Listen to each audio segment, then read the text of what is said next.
All right, let's see if you were able to hear that. Let me know. Welcome, everybody. Appreciate having you here. If you're in the live chat, just let me know if you can hear sound and hear volume, and if it sounds like a normal person or if it sounds like craziness, let me know so I can hear. And welcome. A little bit of a kind of a spontaneous thing. I was going to do this a little earlier. Didn't end up happening earlier because I was getting a whole bunch of stuff up online, which we're going to talk a little bit about today and what that is and why there's new stuff happening and all that kind of stuff. So anyway, welcome. Glad to have you here. If you've never been here before, welcome. If it's your first time, my name is Eric. The channel is called Circo. I go by Circo when I perform. And yeah, this is, it's a, cool.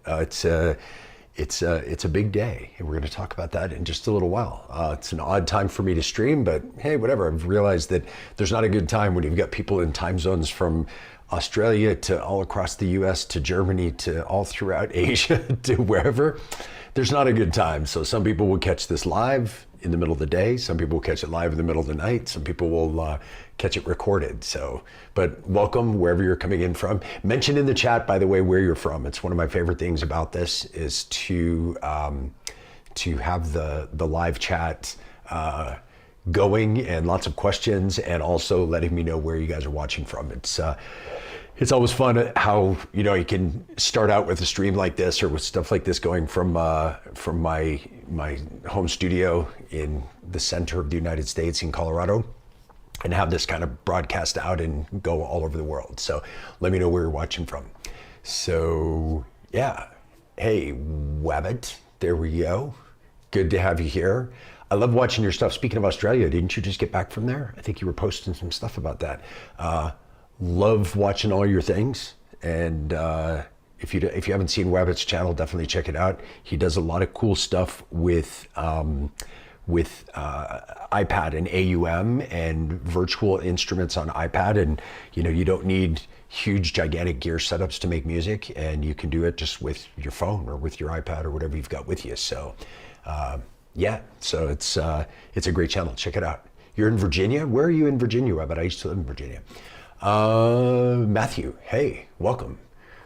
Got people slowly coming in to join us. So yeah, we'll chat a bit more. You think you know what this is about? Okay, cool. Well, we'll chat a little bit more about you're probably right, because there were some emails and some Patreon things that went out already about this, but wanted to chat about it live and see if people had questions that I could answer live. And nice. Where were you in Australia? I lived there for a year, like way up north in the Whitsunday Islands back another lifetime ago, when I used to work for Club Med back in the day. It was a pretty cool thing. Durham, North Carolina. That's cool. I haven't been in North Carolina in a while. It's since I lived on the East Coast, but as you can tell, I've kind of lived all over the place. In Virginia, Charlottesville. Okay, I was in the DC area for work years ago.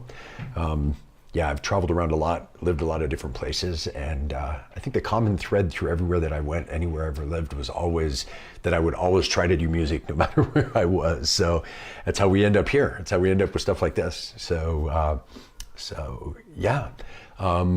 So it sounds like the audio was good. Awesome, cool, glad to hear that. Port Douglas and Melbourne, oh cool. Yeah, Melbourne's cool. It's I love watching Aussie Rules football from Melbourne. Metro Detroit, awesome. The home of techno. Hello from Texas. Hey Ed, what's going on? Ed is one of the people who's on Patreon and joins me for our Saturday chats, which are a lot of fun. If you'd like to join up with that, head on over to Patreon. We've got one of the levels where we do a kind of a group session on Saturdays, which is a lot of fun. But yeah, that's Ed does that. Also, a lot of what you see in this setup right here came from Ed. We did a cool trade for a bunch of gear. He needed some stuff I had, and I wanted some stuff that he had, and yeah, helped me out with my my modular expansion. Let's see if I can go back to that view. so you can see.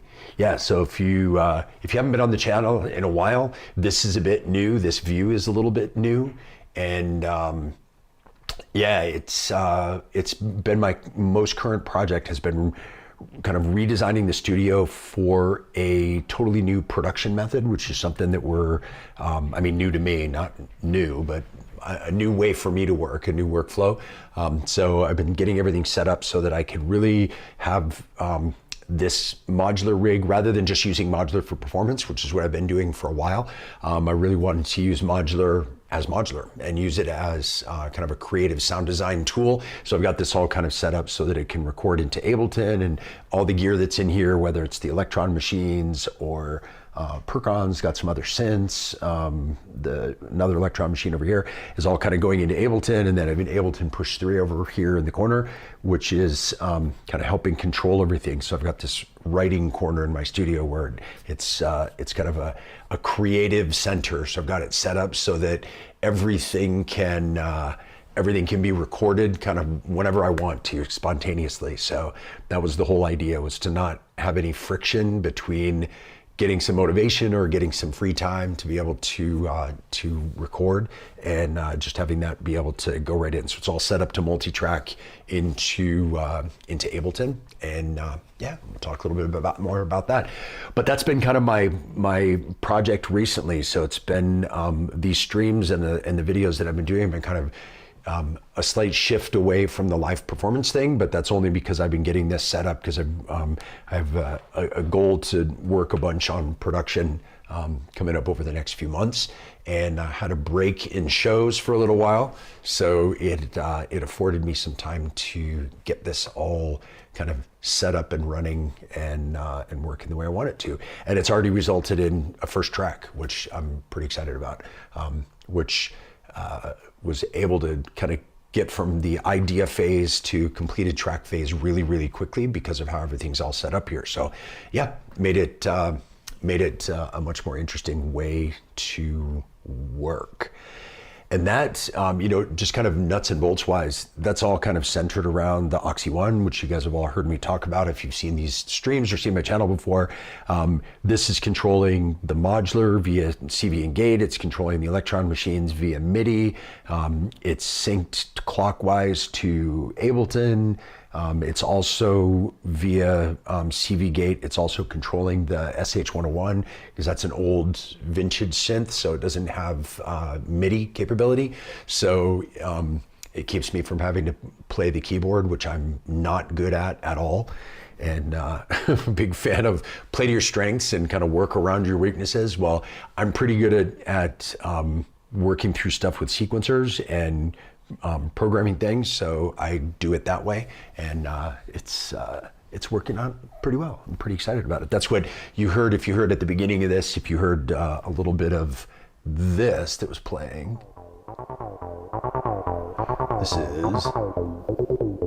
This is the SH-101 that's being sequenced from the Oxy One. So that's this sequence that you see on the Oxy One down here. That is controlling the SH-101 back over here behind me. Yeah, so it allows me to do all the stuff that you've seen me do when we talk about performance and the improvised stuff. So I can improvise jams on this. So I'll bring this back up again. So I can take out the pattern that I have there, and I can just kind of start to improvise things. And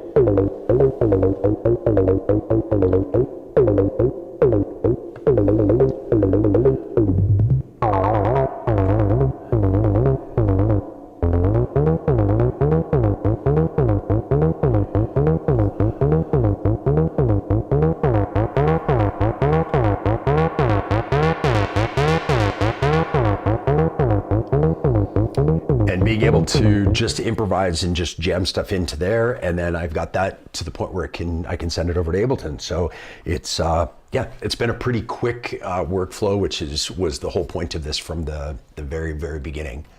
So yeah, so that's a little update on what's going on here studio wise.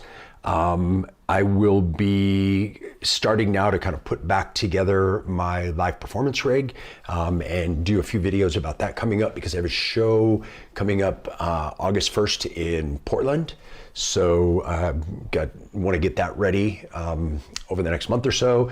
But I'll be using some of the stuff from here. You know, now with the Digitakt 2, I'm going to be able to create some things in the larger modular setup and with the other hardware synths in here that I can sample and that I can then use in the Digitakt 2. So it just makes it a much more kind of fun workflow as far as being able to use a bunch more and kind of take things with me. It was harder to do that sampler wise, just with the gear that I was using previously with my live setup. So this will be a way to use that just a bit more. So that's what I'm going to be doing over the next few weeks. So you'll see a bit more of that as you're on here. If there's anything that you'd like me to cover or something that you're curious about or interested in and you'd like me to do a video on or discuss in one of these live streams, definitely let me know. Put it in the comments of the video or shoot it into the live chat, or send me a message on Instagram or wherever. I'm always curious what everybody is interested in finding out about, because that's kind of the whole purpose of this channel, is to, you know, I started off with this wanting to make the types of videos and the content that I couldn't find when I was learning a whole bunch of stuff, and put that out there so that people didn't have to struggle as much as I did through learning the things that I had to learn. And so if there's things that you want to learn, please let me know. If there's things that you're not finding enough information on, or if you've got a specific question on something, definitely happy to put that out there. So yeah, so let's see. The next thing I want to talk about, you know, if you saw the title of the video, there's a big announcement. I think some of you may have seen this. If you're already on my email list or on Patreon, you may have seen this, and I also posted something on Instagram right before the stream.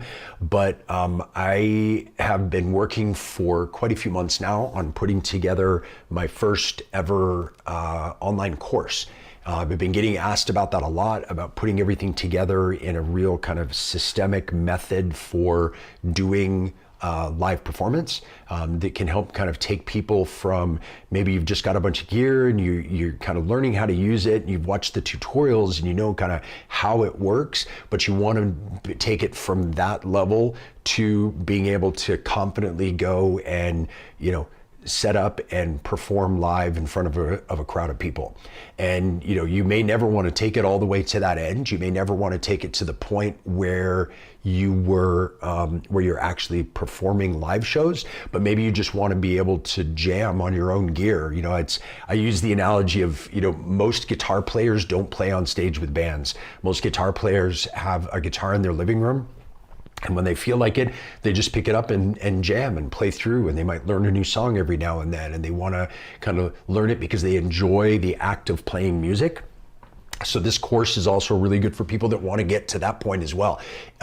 It will go all the way to the point of, here's how to perform, here's some tips for performing, and you know, getting out there, what you should bring with you, how you set up, kind of the etiquette of performing with other people and things like that. How to, you know, what's the difference between performing a live show and performing a club night live, because there are some definite, pretty massive differences between those two things. And so the course goes over all of that. There's about, I don't think there's over 50 lessons.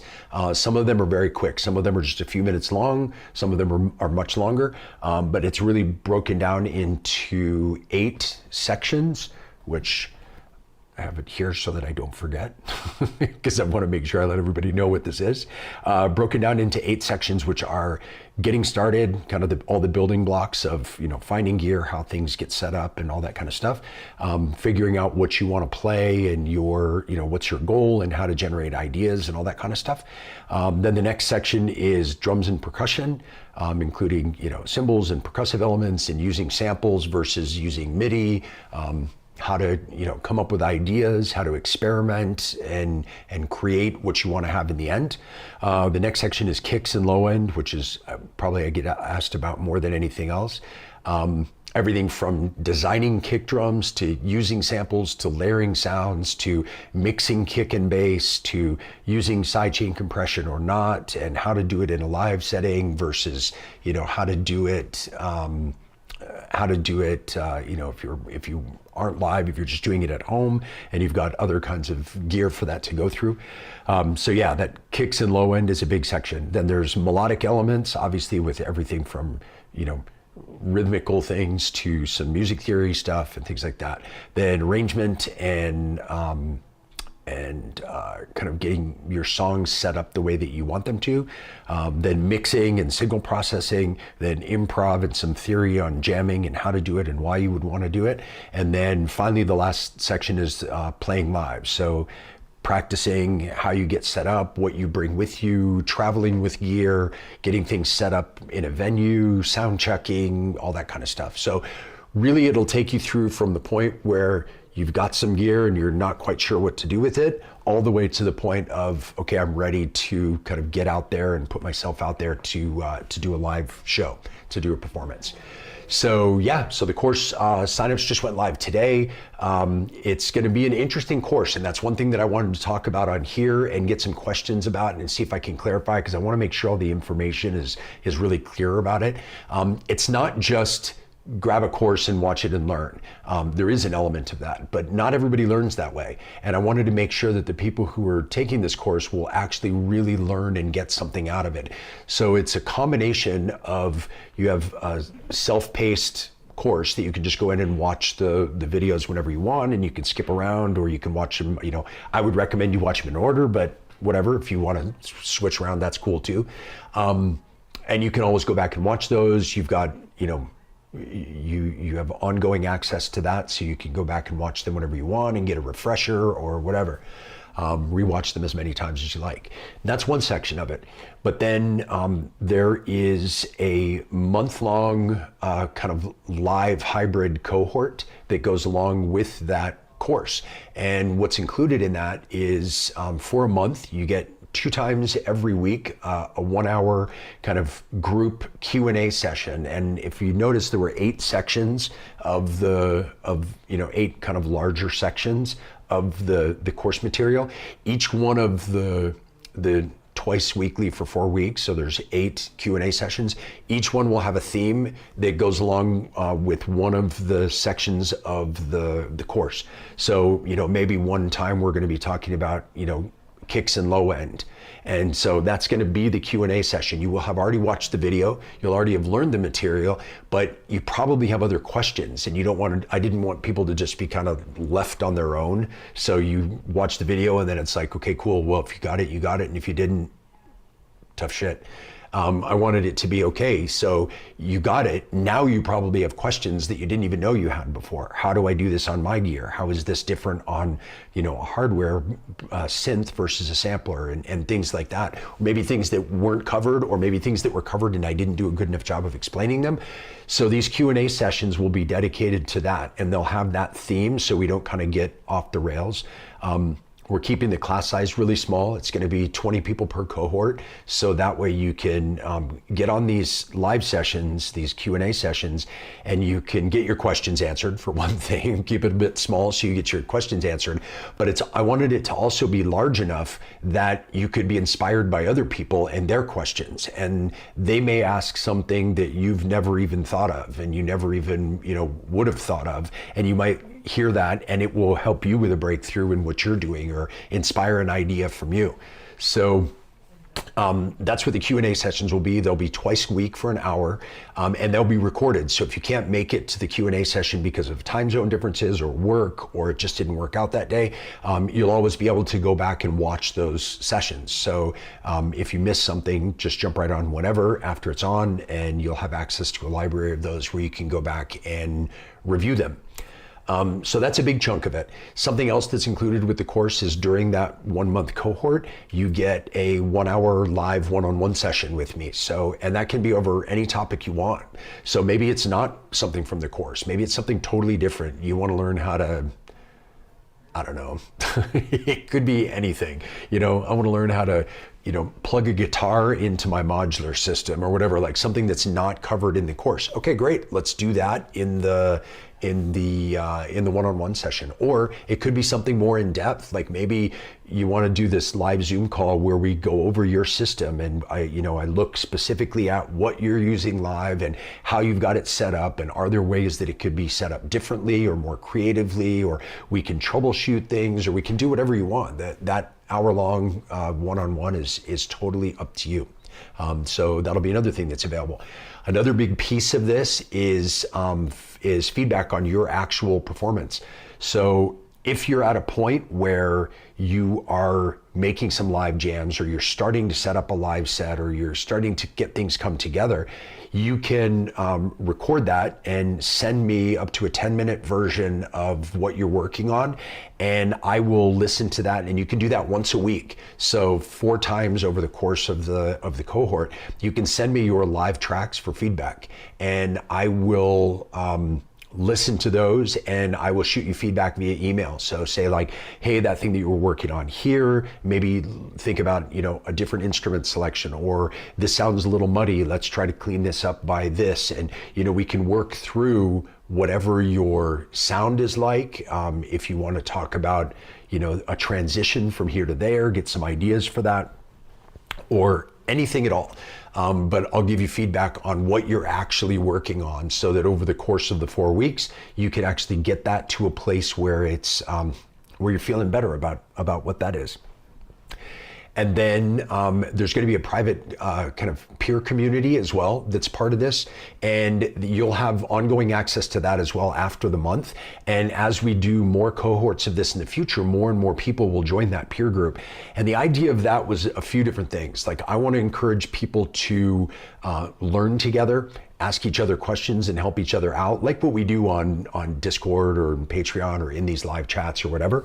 But I wanted it to be a whole nother level of that. I wanted people to be able to work together. So maybe you guys want to collaborate on a track. Maybe you're in towns that are near each other and you want to work together to put together your own live shows in those areas. Or maybe somebody else in the group chat has been throwing their own live events in their town and you want to start doing them in your town. So you guys can collaborate. You can get information on, how do I do this? How did you do this? What were things that were a challenge for you, getting this, set up in your area or whatever. And you can talk about gear, and you can trade stuff like we've been doing. You can buy and sell stuff. I just want it to be a peer group of people who are into specifically live performance, and more than just a Discord that's kind of out there where everybody's just kind of, chucking out information. The idea of this is people who've been through this course, they have a common knowledge base because they've been through this same bit of information, and they can help each other out with things that they've learned by this and say, this part of the course inspired me to do this thing differently, and here's how it helped me. And you'll know that everybody inside the peer group has taken the same course. So they will all kind of have that same base knowledge, rather than just a random group of people that have gotten together out of a common interest. But this is people who are sharing not only a common interest, but a common practice and a common knowledge level. So that will be exciting too. And then there's a few other perks too, some other discounts if you want to do any other kind of one-on-one sessions. During the month, you can book as many of those as you want, and they're 20% off. And you can kind of bank those as well. So if you want to book a whole bunch of them and just keep them, you can use them anytime in the future. But the discount is good during the month of the course. And then same thing if you want any merch for my website or anything like that, you can get some discounts on that as well. And all that kind of stuff. So it's a pretty comprehensive thing. It's not just a course, or just like, everybody's gone on and paid for a master class, and you sit there and you listen through and you're like, okay, that's it. It's done now. Now what do I do? But the idea with this is I wanted to be able to help you through working on your own live setup and your own live set and your own live performance, and really take it through more than just here's the gear and how it works, because as you guys know, that's not this channel. This isn't a gear review channel. I do go through a lot of gear and I do talk through how to use a lot of gear, but it's not like reviews. It's really, I only do that on gear that I like. So the stuff that you see on here, it's all stuff that I like.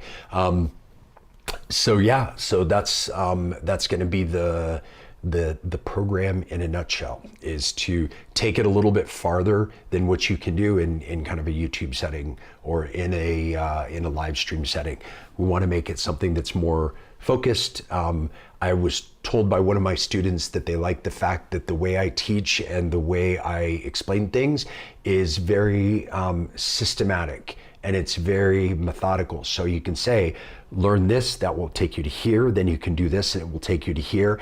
And it's not saying, here's the only way to do stuff, you have to do it this way. It's saying, here's a whole bunch of tools and methods and things that work together to get you from point A to point B. That's the whole thing, is I want to take you from getting you from the point where you're not confident in what you're doing live, or maybe you are and you want to go back and kind of learn some methodology that you may have missed, and get you to a point where you can go to a live show where you're playing with other either live artists or DJs, or you're in a club night, or you're whatever, and you'll feel confident that you can do that, and you're not just like showing up like some new guy who has no idea what they're doing, and you're going to unplug someone's gear while you're plugging yours in, and like all that stuff. So there's a bunch of like really practical stuff in this too, like what's the etiquette for changing over from one artist to another and all that kind of stuff. So some of the stuff we've talked about here on the streams and the channel, but we're going to go a lot more into depth into it in the course. And there's obviously a lot of chance to build some relationships with other people that are taking the course, and with me as well through the process, so that we can kind of figure out how you can actually do what you can do, and if there's other things that I can offer up that can help that I can't do in a setting like this.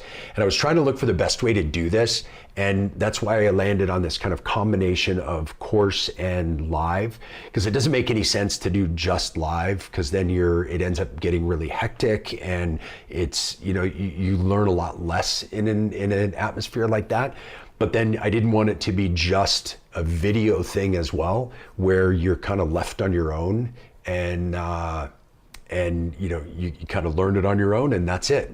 And then I hope you get it. And if you didn't, then you have to kind of scrounge around on the internet and say like, well, I've gotten to this level, what does that really mean? And then you're looking for more information. This way, I'll be there through the process with you, and you'll have some other people that are through the process with you.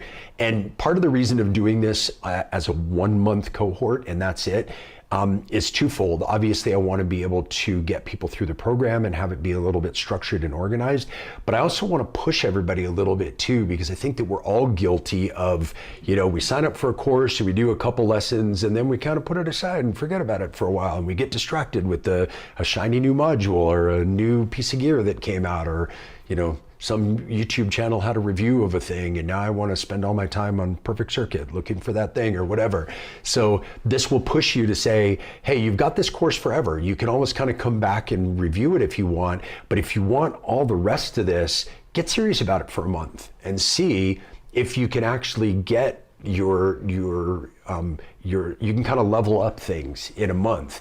And again, it's not only for people that have, dreams of performing a main stage in a festival.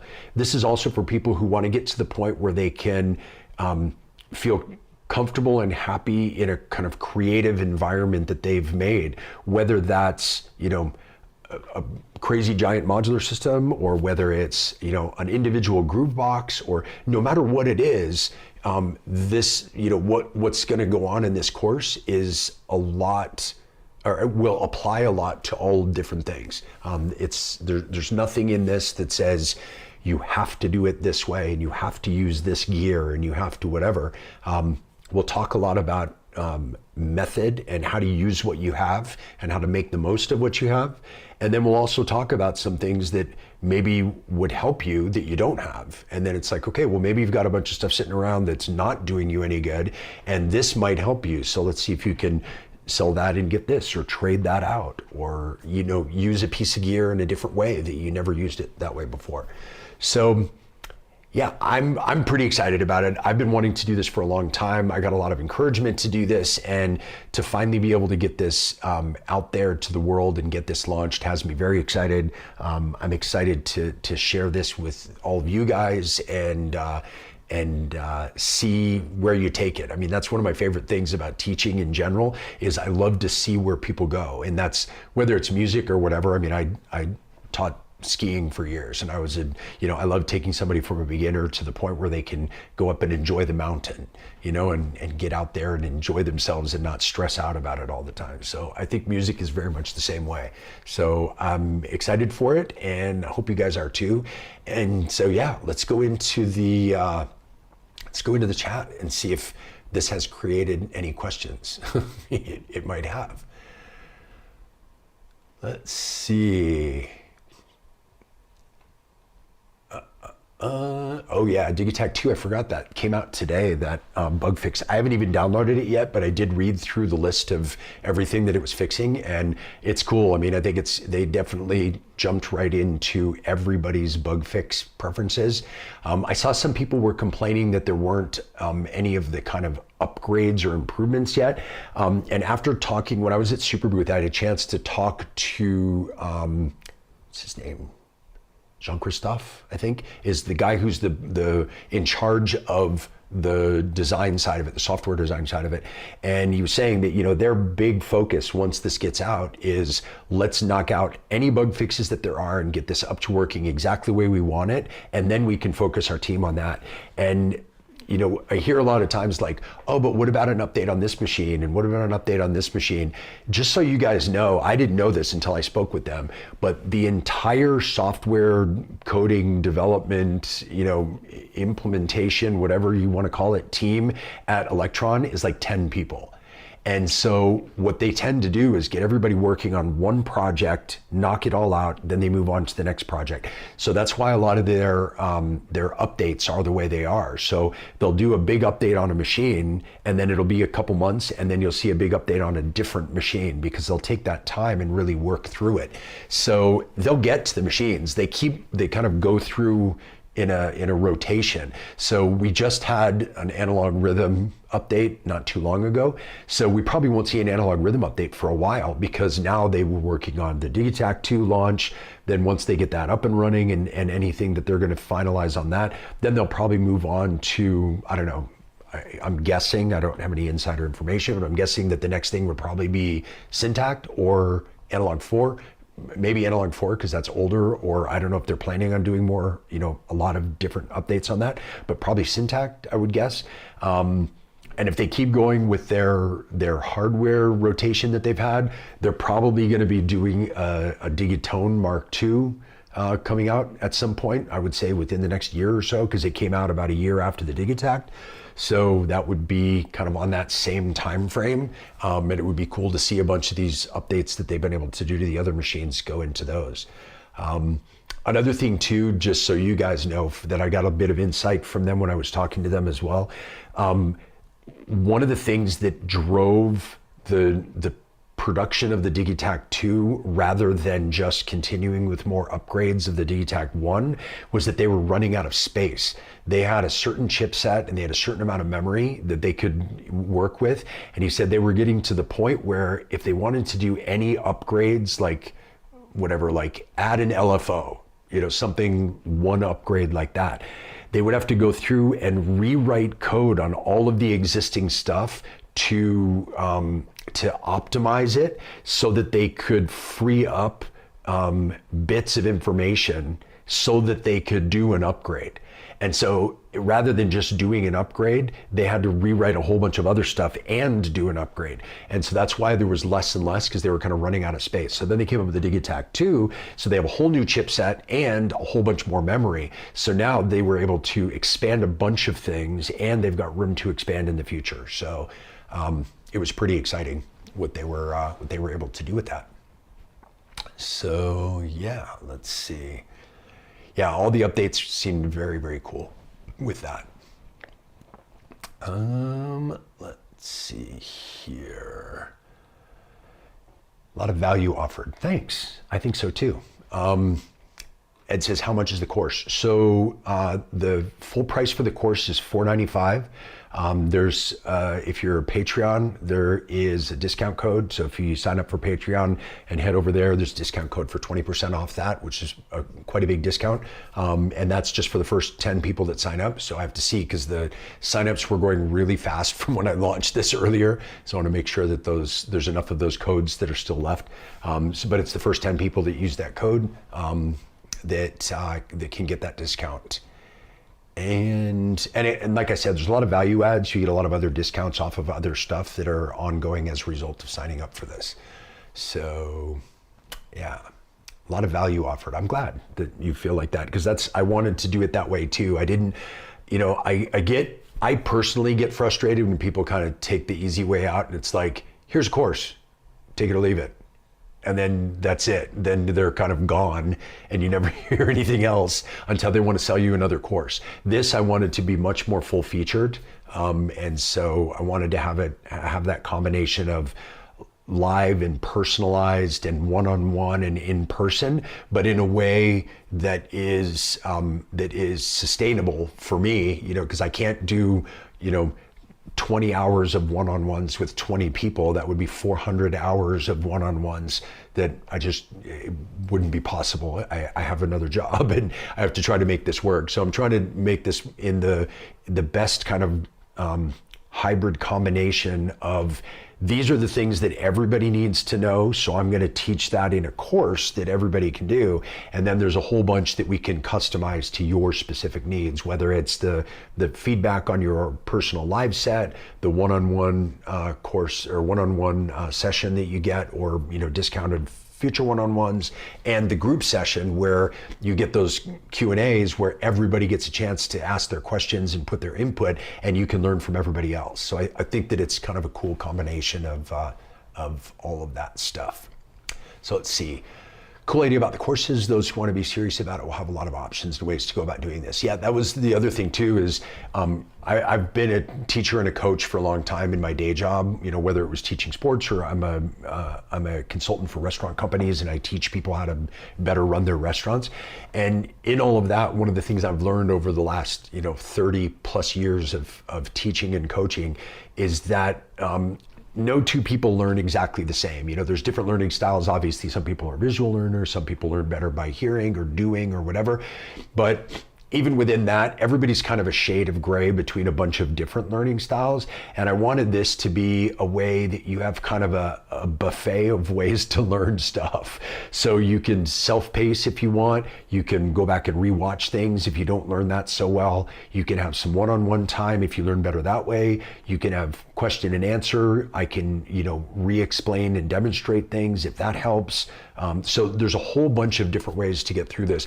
Something else that I'm also working on, and I didn't want to put this in as a guarantee because I'm not sure that I'll be able to get it up in time, but I've found this software which will take the videos, whether they're the videos of the courses or the recordings of the Q&A, and it will transcribe them using AI, so that I can then take that written stuff, and I want to be able to send out an email follow-up to everybody after each one of the sessions that summarizes the questions and the answers, because there's some people that learn better by reading stuff. Like if you're a manual reader, you're gonna love a written follow-up of a video session, rather than like, oh my God, I don't want to sit there and listen to everybody talk. Just tell me what the questions and answers were. So if that's the way you learn, awesome, then you can do that. And if you'd rather see it and feel it on the human side, you can do the Q&A part that way.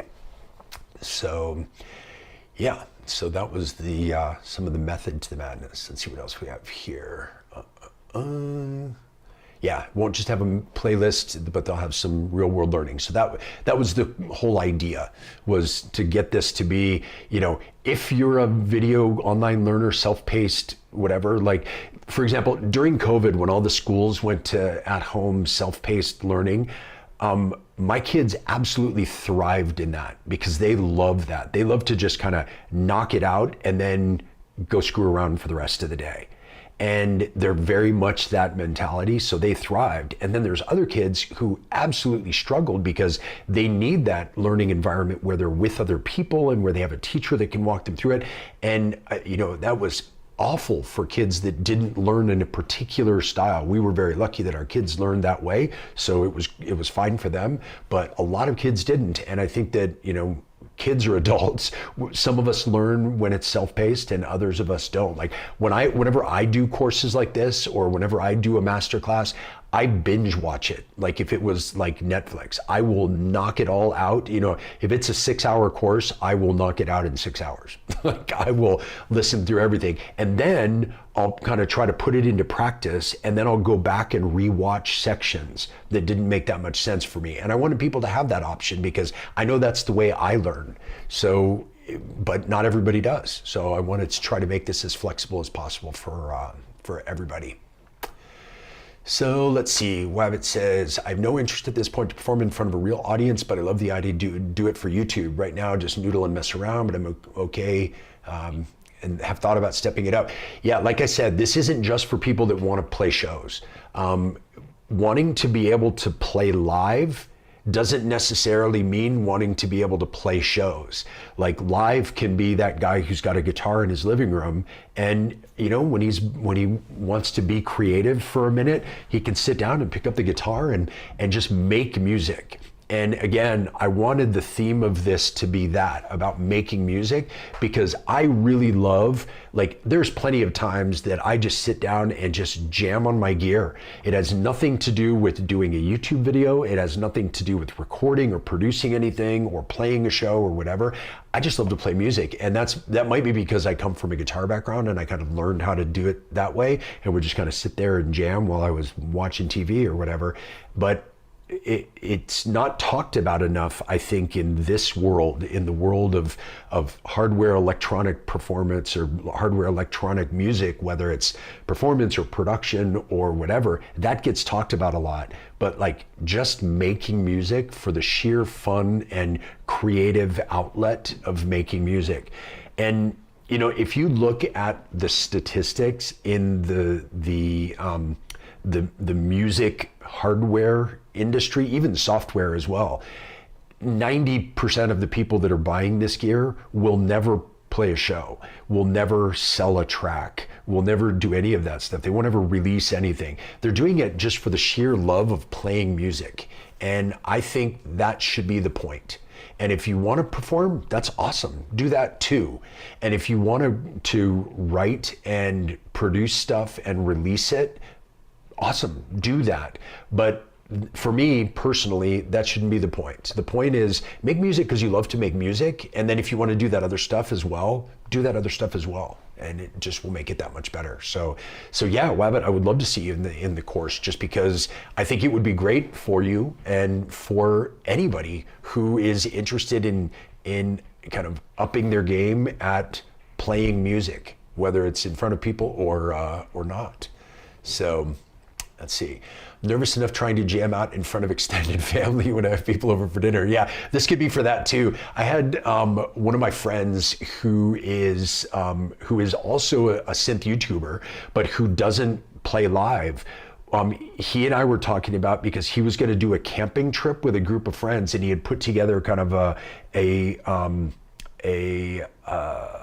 battery-powered live setup, because his goal was to play live with his friends when they all went camping. And I was like, that's awesome. Do that. This doesn't have to be, not every hobby has to be a side hustle. This doesn't have to be about how can I make money playing live in front of people? How can I make money with my, selling music on Bandcamp or whatever? And it can be, and there's nothing wrong with that either. But I also don't feel like anybody should be shamed for the fact that they just want to play music because they like to play music. They like the creative outlet. And for some reason, that's okay when you have a guitar, but it's not okay when you have a synthesizer. They think if you've got a synth, you have to produce music. You have to want to be in a band or play live or whatever. And it's that's not the truth. Enjoy it. Enjoy what you love to play. I know a lot of people that grew up with a piano in their house that have never played a concert in their life, but they love playing the piano. That's awesome. Why is that not the case with a drum machine or a groove box or a synthesizer or a modular? Why does it always have to be about how I can play out? Well, this isn't just about that. This course is about a method for how to play, but not necessarily to play out. And then there's a bunch of it in this that includes how to play out as well, if you want to take it to that last thing. But this is by no means just a course for that. This is for people who want to up their game and enjoy playing music a bit more. So let's see here. I can see this also helping with the stuff I don't need. Yes, absolutely. I'm big on selling stuff you don't need and don't use. Everything that I have here serves one of two purposes.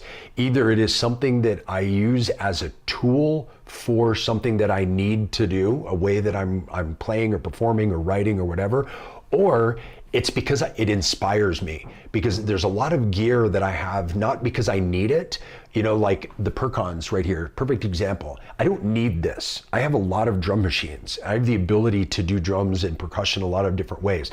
But this for me is an inspiring piece of gear. I get inspired when I mess with it, when I just kind of turn it on and start turning knobs. It's really fun. And so anything that's here is either for a purpose or it's for fun. It's not just to kind of take up space or to hoard gear. I have sold way more gear than I have because it either wasn't serving a purpose or it wasn't fun. So I got rid of it. So yeah, let's see. Electron coding team. Yeah, no, I mean, there's a lot that goes into it because you thought the team would be smaller than that. Actually, there's a lot that goes into it because different people are working on different parts of the code and they're all doing all of the instruments. So they're doing support for what they have, they're doing bug fixes, and then they're also working on upgrades for a line of, what do they have, 10? I think they have 10 pieces of active gear that they're working on, and with different types or with different software. It doesn't all work the same. So because they've got things like the Analog Rhythm Mark I doesn't work exactly the same as the Mark II, and that doesn't work like the Syntakt because it's all analog, and that doesn't work like the D-Tone because it's all digital and FM, and that doesn't work like the Syntakt because that's analog signal path with analog and digital instruments and different effects. So it all kind of works differently from one another. So that's why they all have to be kind of jacks of all trades, and they're moving on from one section to the next. Let's see, it's a very cheap price for the time you're putting into it and what we can get out of it. I think so too. I mean, I didn't want to make it, when I asked people how much they would pay for it, when I started talking to some of my students about it, their numbers were much higher than that. And I said, well, you know what? I don't want to make this so priced out that nobody can afford to do it. But at the same time, I'm putting a lot of time and effort into this, and it needs to pay back for that. And so it needs to be a good value for everybody. My time needs to be valued, and your money needs to be valued. So I wanted it to be way more value than what it costs, but at the same time, not cheap. I did play around with the idea of hey, let's do a whole bunch of little tiny things and make them be 30 or 40 bucks each. But I didn't want to go down that road because I didn't want to make this be kind of a piecemeal. I really want to help people get from one point to another. And I didn't want it to be buy my thing, but I'm going to hold back some information, and then you got to buy another thing, and you're going to end up spending more than this in the long run anyway if you do it that way. I was just you know what? I want to take this from point A to point B, and here's what it costs. And and if you can't afford it right away, there's also the ability to use Afterpay, and you can pay for it in pieces, which I think is really cool too. Through the provider that I'm using for hosting the course, they were able to help me set it up so that you could do Afterpay. So, there's a lot of different ways to go at this. So you've got discounts from being on Patreon, you've got the ability to do Afterpay, and if you can afford to pay full price, and I appreciate that, and thank you very much because that helps me out a lot as well. So Yeah, I appreciate it. So, like I said, the whole course is limited to 20 people. So once it's sold, and it'll be closed, and you won't be able to sign up for it until the next one, which will be, down the road. I may do a wait list for that, or if you want to do a pre-purchase on a wait list, I don't know. I haven't even thought that far ahead. Hopefully this one sells out, but that's the goal. But if not, yeah, we'll see when we do the next one. So let's see here. What makes me the most doubtful about performing with my live setup is the level and frequency mix across all boxes, tracks, etc. It would be great to get perspective on that in the course. There is a whole section, which let me see here. So there's a section on mixing and signal processing, and the videos, the units within that are frequency spectrum and sound selection, spatial organization, stereo versus mono for performance, volume level mixing, groups and stems, and then end of chain processing. So each one of those will have a section within that kind of broader section of mixing and sound processing, signal processing. So yeah, I wanted it to be, these are the things you need to know. Like I think I heard, that question you just asked, who was it that asked that? Thomas.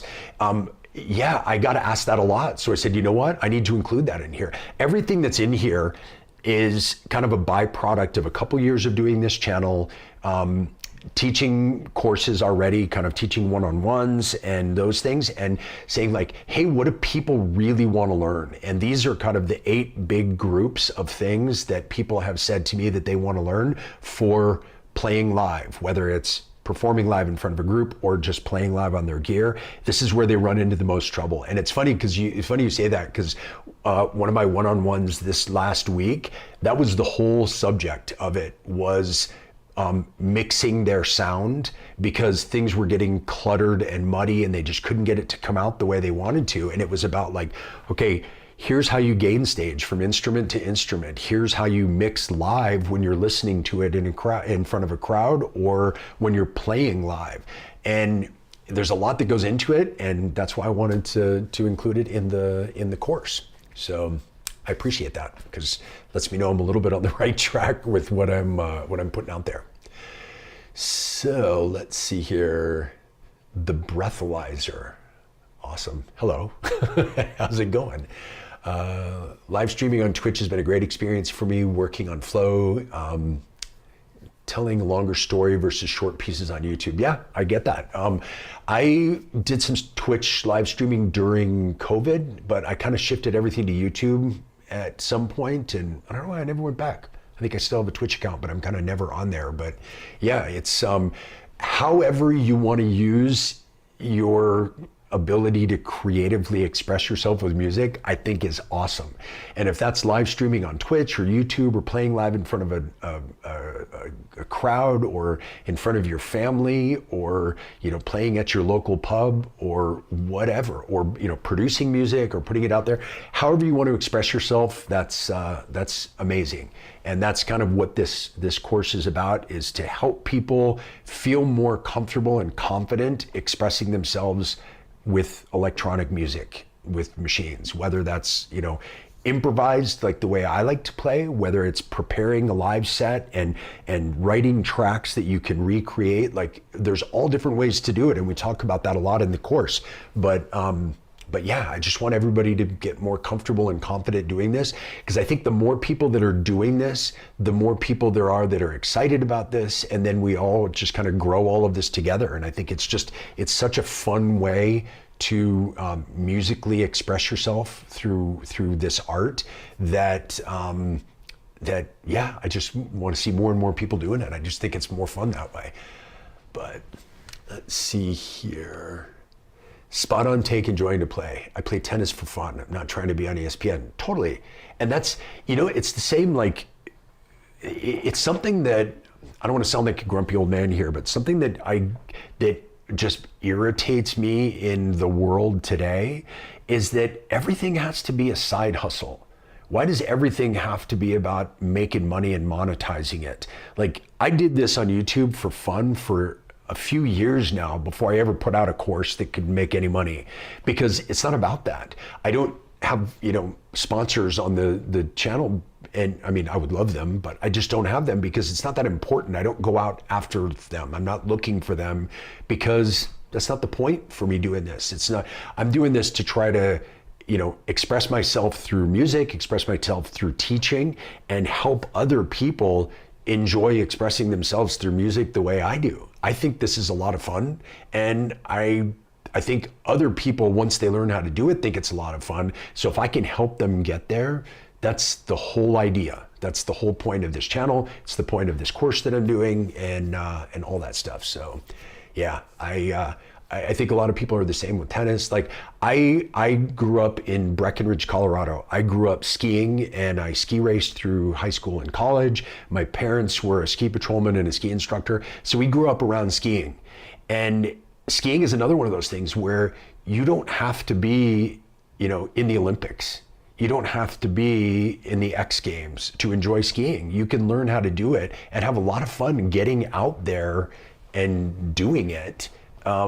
And not necessarily ever be a competitor. Like, it doesn't have to be competitive. And it's the same with tennis. It can be the same with, with cycling. Like, a lot of people enjoy cycling for fitness, or cycling for just being out, like grab your mountain bike and get out in nature. It doesn't have to be about, competition and, any of that stuff. So do it for whatever you're doing it for. And if you want to do it for competition, awesome. Some people have fun doing that. I had a lot of fun ski racing all my life, but that wasn't why I skied. I skied because I like being out in the mountains, and the racing was just another kind of fun way to express myself through that. And it's the same with music, I think, for me, at least personally. I'm signing up for your course after the live stream. Woohoo! I'm excited that you're going to be in there. I'm excited that we're going to get to spend some more time together, because Wabbit and I actually met each other at NobCon last year, and we only got to spend a couple minutes together. And I'm excited for this because I think we're going to get to spend a whole bunch more time together, and it's very cool. It's always fun for me to link up with other music people. So that's so I'm excited for that. It's going to be very cool. You like my style and excited to learn, and it's a big moment for you, and I'm excited. Thank you for signing up, and I'm excited to spend some more time with you and have some fun, making music together. I think that's going to be awesome. Aaron Jenkins, hey from the UK. So far we have a couple people in the US and UK, and I think Jason's France, if I'm not wrong. He's been on a couple of these. So yeah, wherever you're from, pop that into the live stream, because I love it. It's, I've traveled a lot and I've lived all over the world. So this is a cool way for me to connect with people from all over the world. So I'm excited to do that. So put that in there. Let me know where you're from. Great stuff. I'll probably enroll. Cool. Thomas, I would love to have you on there. I would love to have all of you guys, no matter what your reason for doing it. I think there's a lot that you're going to get out of it. I think it's going to be a lot of fun, and you're going to be able to connect with a lot of people. And yeah, I think it's just a way to kind of get people together around this stuff, which I think is really super, super cool. Let's see, I play wind breath-controlled synthesizers, hence the breathalyzer. Ah, okay, I got it. So you're blowing into a machine like a breathalyzer in order to make music. That's awesome. You're a jazz saxophonist, so the improvisation thing is big with me. That's awesome. I have said a few times, and sometimes people laugh and sometimes people agree, that I think, for me personally, techno is the jazz of electronic music, because it's one of those things where there's kind of no structure, there's no rules, improvisation is encouraged. You don't have to stick to the rigid rules of certain time signatures or certain key, and you can be atonal and you can kind of go all over the place. So I definitely think that techno is the jazz of electronic music. So I don't know. Let me know what you think about that. I don't know if you do or not, but for me, it definitely is. I played jazz trumpet in school when I was in high school, and then I played guitar in kind of blues rock cover bands through high school and college. Like, we were playing like Eric Clapton and George Thorogood and Stevie Ray Vaughan and Jimi Hendrix and that kind of stuff. And I was always listening to electronic music. And then I started making music when I was in college in the early 90s with, I had a Yamaha SY77 synth and a 303 that I got super cheap and a Boss Dr. Rhythm drum machine. That was like my first setup that kind of moved me into the electronic thing. Let's see here. Why stream direct audio instead of doing secondhand recordings of music so that the music is not devalued through internet piracy? Figure that the music industry could make some sort of anti-piracy audio tech or video tech for TV and art. Yeah, I don't know. Stream direct audio, the way I do it is I do it live improvised. So it's not recordings, it's live and it's being performed live. So, but again, it's, everybody's kind of doing it their own way. KnobCon is a great event. Oh, it's local for you, you're in Chicago. Cool, I was there the last couple of years. I actually played a show in Chicago while I was there for KnobCon weekend and looking to try to do the same kind of thing this year. So let's keep in touch and maybe we'll be there. What's up from Melbourne, Australia? Awesome, Melbourne, Australia. Australia is another cool place that I got to live when I was traveling around the world, but I was all the way up north on the opposite end of the country from you. I was in the Whitsunday Islands, but we used to watch Melbourne on TV a lot because I became a big fan of Aussie Rules football when I was there, and I think that pretty much like 90% of the teams are in Melbourne, right? It's like somebody told me once it was the different suburbs of Melbourne that were the different teams, and that's how they kind of came up. But yeah, super fun game to watch. If you've never watched Aussie Rules football, you absolutely should. It's one of the coolest games that you can watch in the whole world. And Erica from Colorado, that's my wife. She's here in another part of the house. I love when you're watching my streams. Thank you. Let's see. Wow, I just got back from Melbourne. Yeah, that's right. You were just there. That's cool. Coffee center of the universe. I have heard that. I've heard that Australia is a coffee place. I think my Seattle friends might debate you about the coffee center of the universe, but whatever. It's. I think there's room from. That's right. We did talk football a few weeks ago. That is it. The AFL. It is fun. One of my favorite things about Aussie Rules football is that if the ball goes out of bounds and you're the closest one to it and you don't try to keep it in play, that you're penalized, it counts against you. I love the fact that they encourage the game to keep moving, because I'm a huge soccer fan, and it's one of the things that frustrates me about a lot of sports here, particularly American football, is that it's so stop and start, and I love the constant flow of a game. Aussie Rules football for me was kind of like the pace of soccer, but with the physicality of ice hockey kind of combined together, which I think is just awesome. It's such a fun sport to watch. So we used to get the game of the week here on ESPN. I don't know if that's still on, but if you get a chance to watch it, it is a ton of fun. So if you're an AFL fan, tell me who your favorite team is. I'm interested to find out. So yeah, where's everybody else watching from? Definitely let me know.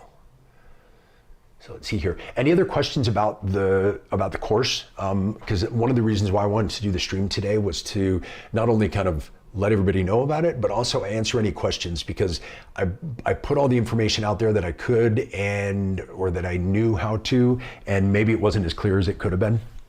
So I wanted to put people's info out there as well. Rugby too, yes.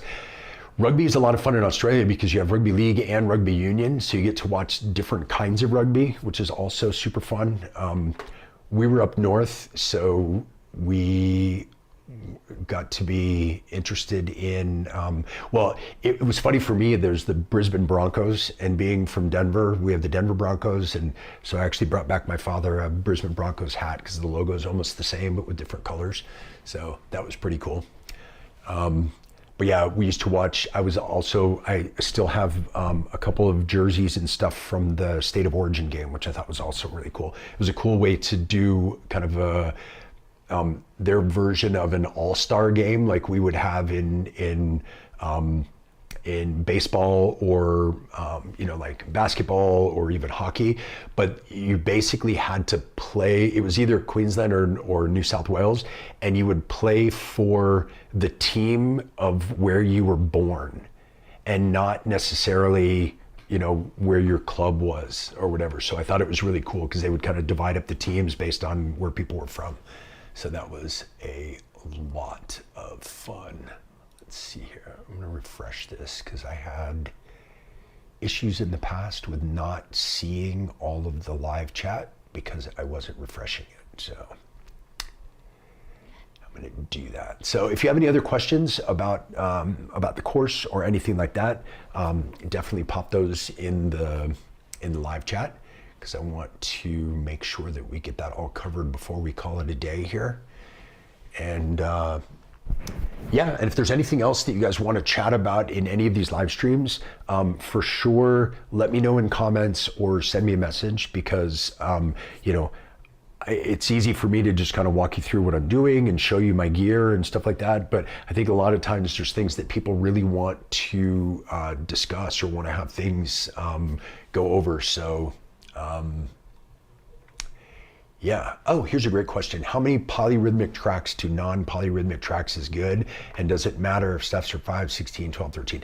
So it really kind of depends on a couple things. Type of music you're doing. So if you're doing techno the way I do, polyrhythms it can get to be cluttered really quickly. And kind of the benefit of polyrhythms and polymeters is that you get things that play off one another. And in order for that to kind of have the desired effect and not just sound like a cluster, your brain as a listener needs certain things that they can latch onto. So like, let's say, like here, let's do this. So if you've got a kick drum that's 4 on the floor, and then you've got something like, so these are rhythmic patterns that are working together because they're on 4s and 8s. But if you were to take the length of this pattern and cut this down to say 5 steps,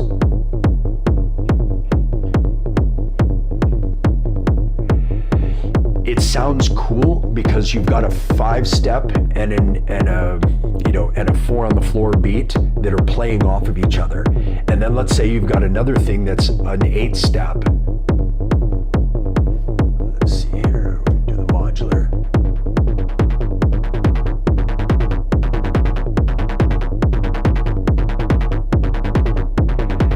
So those things will kind of play off of one another. Let me make this a little more tonal.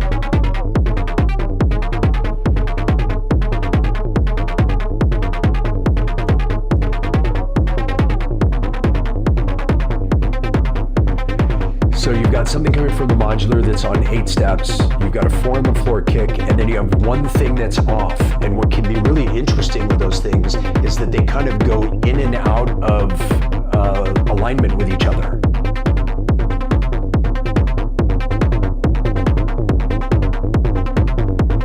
So if you've only got one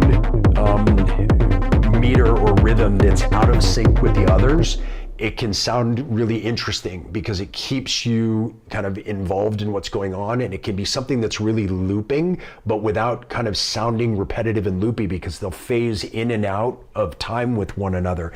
If you start to get too many different timings going on, so let's say that one that was 8, we switch that to be a, 6, because that'll sound weird.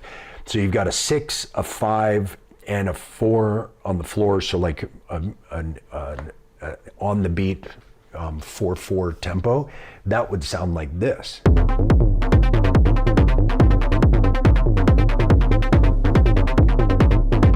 And then if you start to add in delays that are on different timings,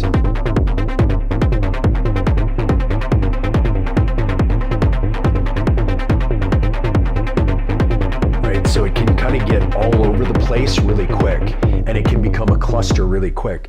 So I would say a lot of it comes down to your preference, but you have to kind of listen to it as you go. So like one thing that will affect this, or that will impact that decision-making process, is how busy is the rhythm itself. So for example, I like to do things that are 5 steps long, but that only have like one note. So then you've got one note that's recurring every 5 steps, and you've got something that's maybe, 8 steps long. So those are only gonna line up every 40 steps. Is that right? 16. Yeah, so like every 40 steps, they'll line back up again. So you have, in fact, then you've got a pattern that's 40 steps long, but really one's only 8 and one's only 5. So you only have to change. So you get a lot of interest in that.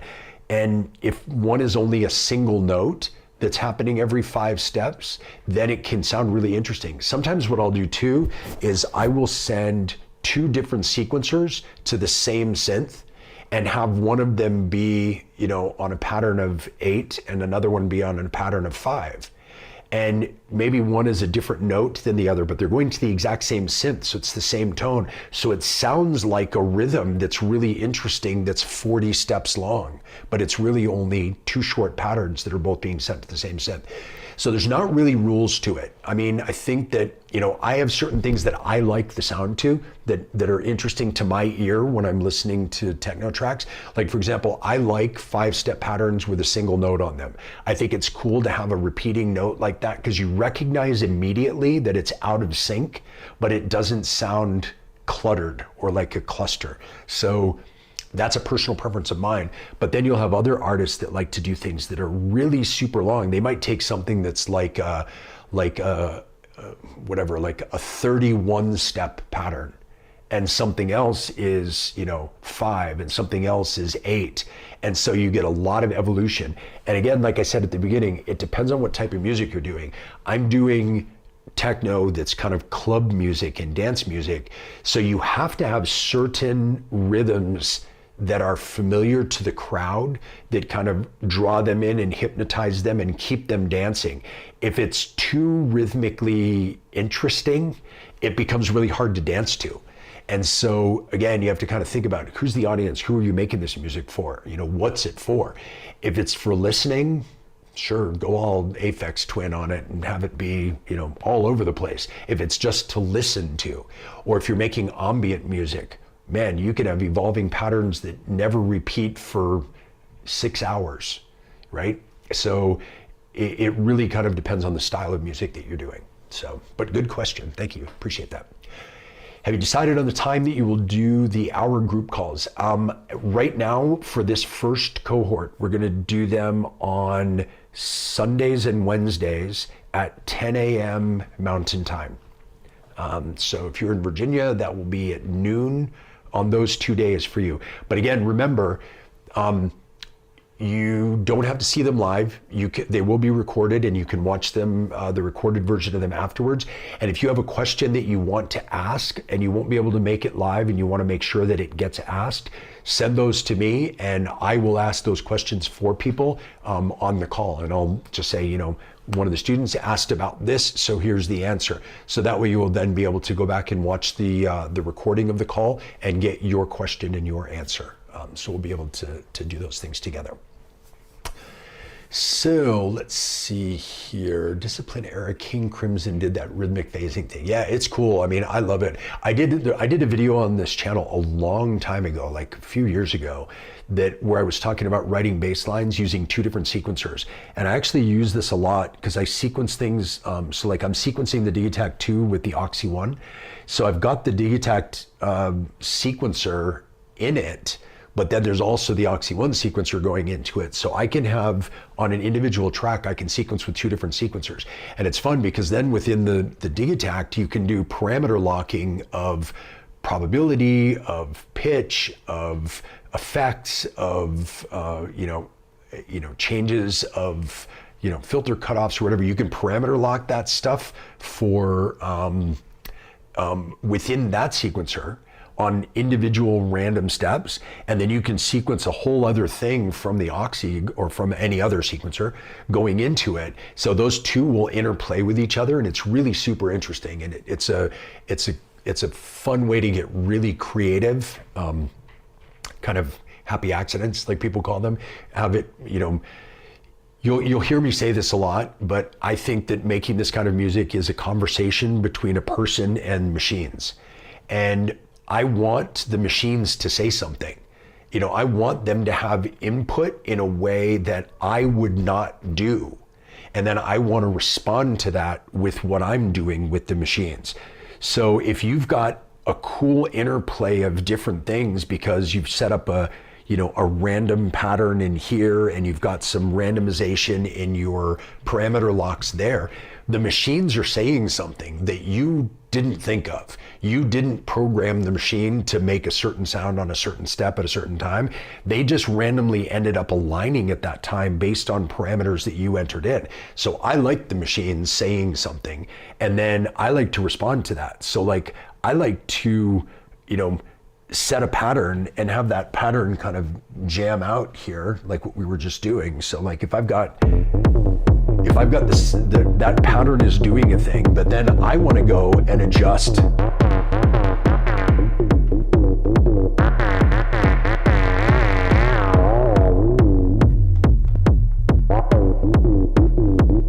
I want to go back in and I want to actually hands-on have my say in the conversation.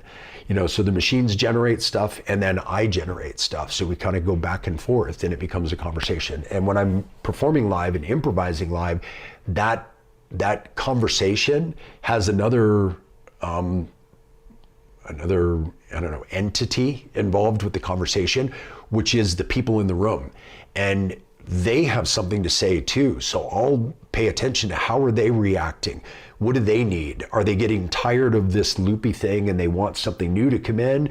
Do they, is it too many new things back and forth and they're kind of losing their vibe? So then we want to kind of make it more hypnotic again. So I need to kind of translate that conversation for the machines and for me. So it's a whole process. So yeah, that's how I think about it. Maybe I'm weird, but whatever. That's how you think about it.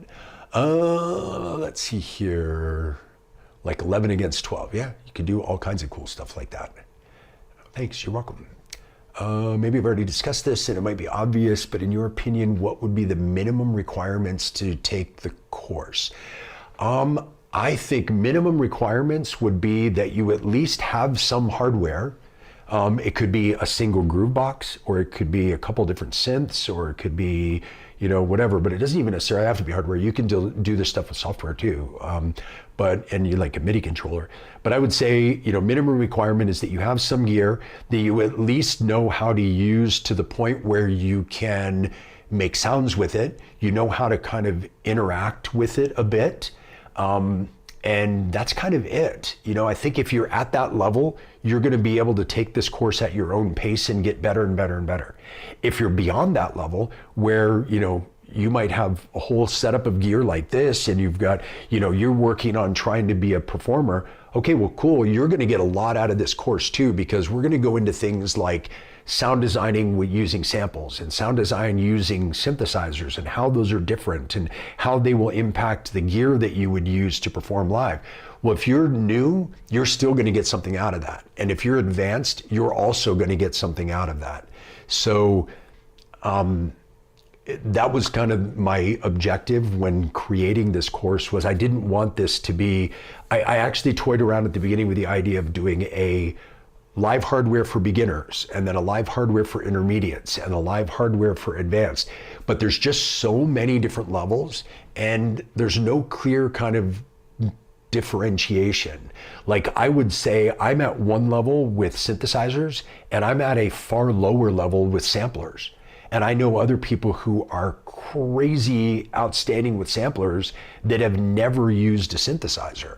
So it's like, okay, well, everyone's at their own unique different level. And I want this to be something that everyone can get something out of. And it can be as deep as you want it to be.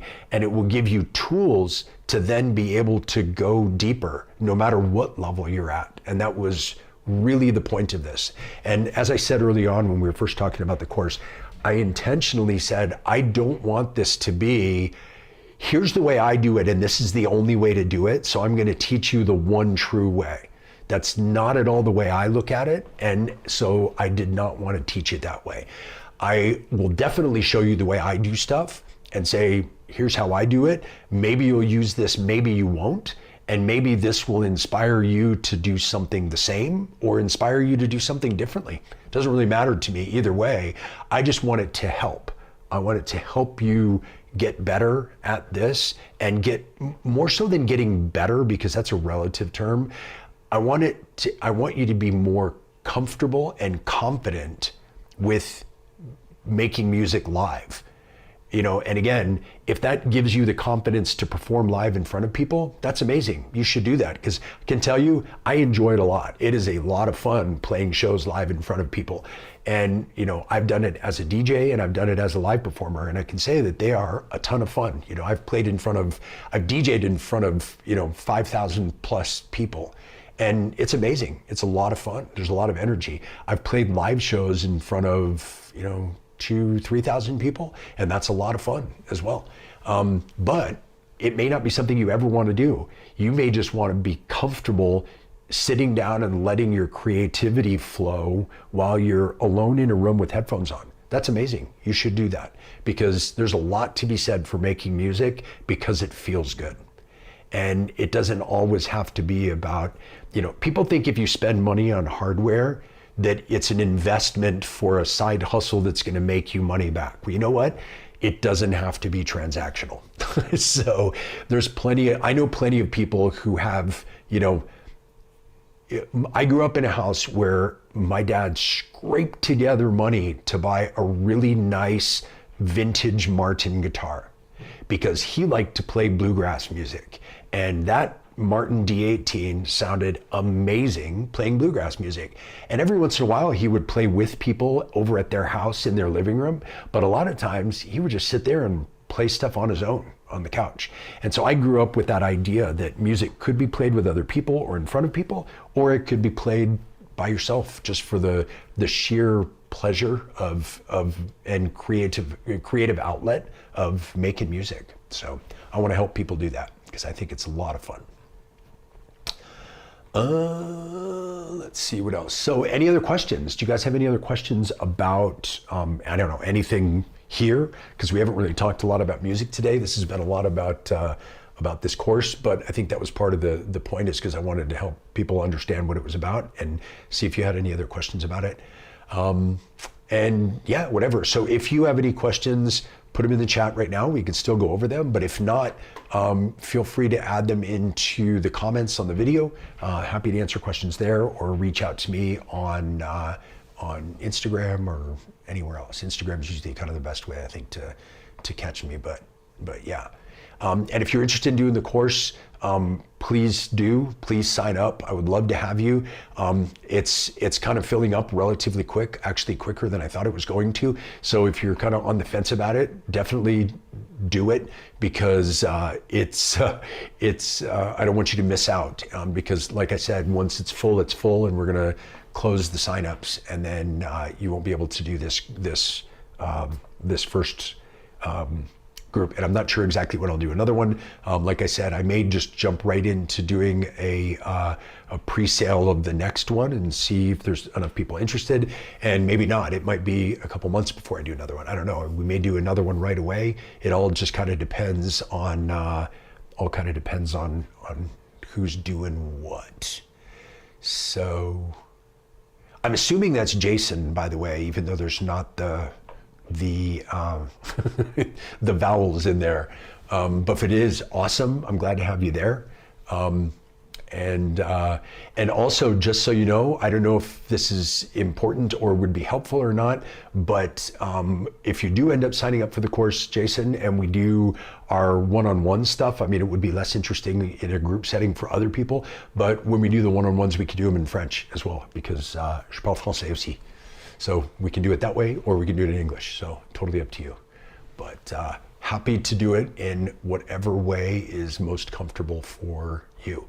And like I said, if you're kind of on the fence, definitely get signed up.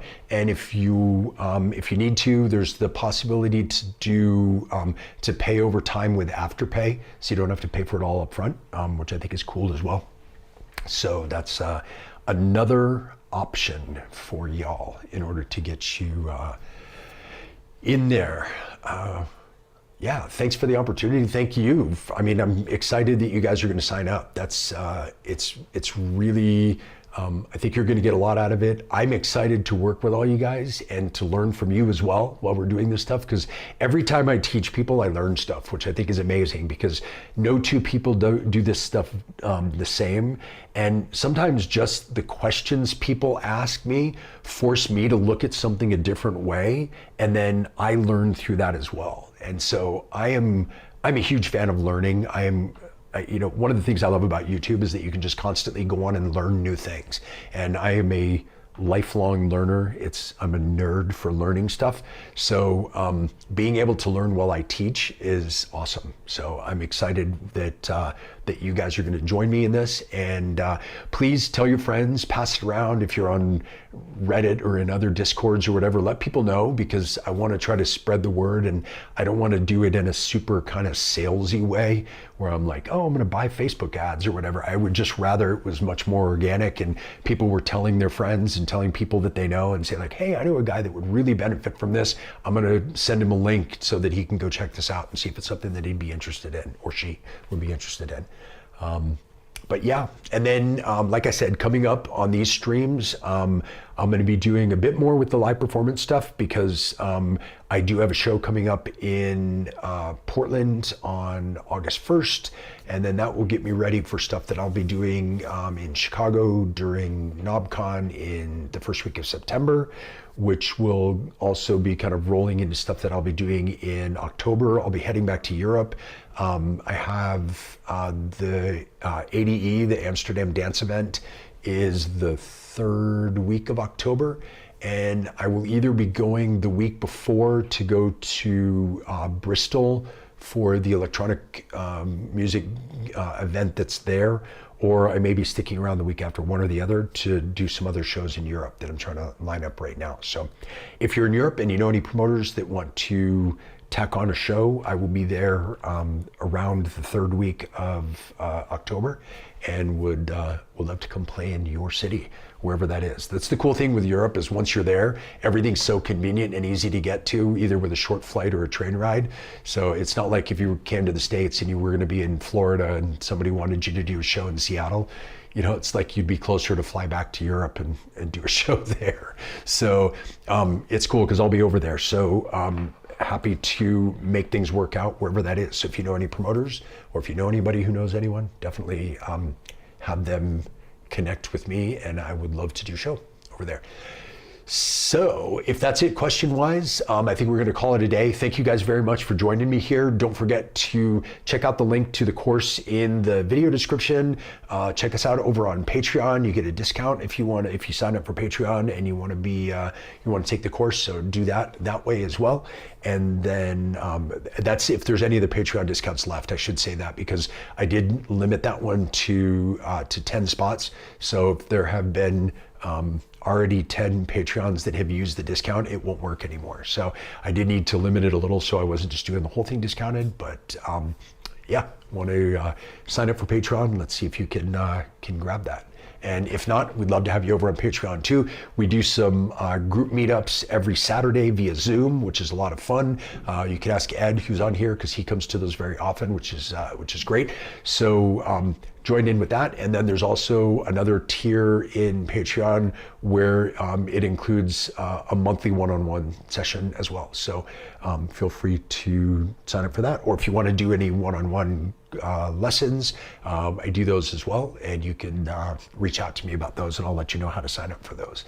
And then of course, the other ways that you can support on the channel, one of the best ways, and I know people talk about this all the time, but just to let you know, the best possible way financially to support a channel is through affiliate links. That's a way better way for any YouTube channel to make money than YouTube AdSense or any of that stuff. Definitely sign up or definitely buy your gear through affiliate links, because it doesn't cost you anything, and kind of depending on where the link is and who it's with and what the affiliate program is, it can mean anywhere from a couple percent all the way up to sometimes like 20% that affiliate links can be worth for the creator, and it doesn't cost you anything. So think about it: if you're buying a piece of gear that's $1,000 and you sign up through somebody's affiliate link that gets them, say, 10%, you're getting them $100, and that's more than most channels are getting from YouTube AdSense for all the ads that run on YouTube during the month. So you could do that just by buying one piece of gear. So definitely for all of these YouTube creators and all these YouTube channels, if you want to support somebody and you really want to say thanks, buy stuff through their affiliate links, because that is really the best way financially that you can help somebody out. And it doesn't cost you a penny. But if you don't want to do that, the best way really to support these channels is to like them, because that helps them get out to more people, and also to share videos with your friends. So if you watch something that you really liked, share it with your friends one-on-one, or on a Discord, or in Reddit or wherever. And sharing that out helps the reach of the video, and that helps to get more people involved, and that definitely helps out with the creators. One question here: do you offer one-on-one without the course enrollment? Yes, I do. You can reach out to me about that individually. So just send me a DM on Instagram, and I'll show you how to sign up for those and let you know what those cost. Or the other way to do that, the easiest way to do that, and it's kind of the more cost-effective way, is if you go onto Patreon and you sign up for the collaborator level on Patreon. That gets you a one-on-one 1-hour lesson each month, and it also gets you every Saturday, so 4 group live group coaching sessions. And so we go over different topics on those, and we share information, and we talk about what's new in the synth world, and we do kind of themed question and answer sessions and things like that. So you can do that from that level of Patreon, or if you just want to sign up just for a course, one-on-one sessions, reach out to me and you can do those, and they are individual prices, or if you sign up for 5, you get a 6th free. So you can go ahead and do that as well. Hey, Decarbicho. I don't know what that is, but hey, glad to have you here. You came in right as we're signing off, but definitely go back and watch this. Glad to have you guys here. Thank you so much for watching. Please sign up for the course if you can, and if you know anybody who would benefit from it, please pass it on to them, because we want to get this one filled up, and then have other ones in the future, because I think the more people we can get involved in this and interested and having fun with this and getting excited and feeling confident with this, the more people there are, the better. And it just kind of grows the overall synth nerd community, which I'm proud to be a member of. So thank you guys very much. Really glad to have you on here, and hope to see you for the next stream, which will probably be this weekend. So keep an eye out and we'll be there. Thanks very much, and hope to see you guys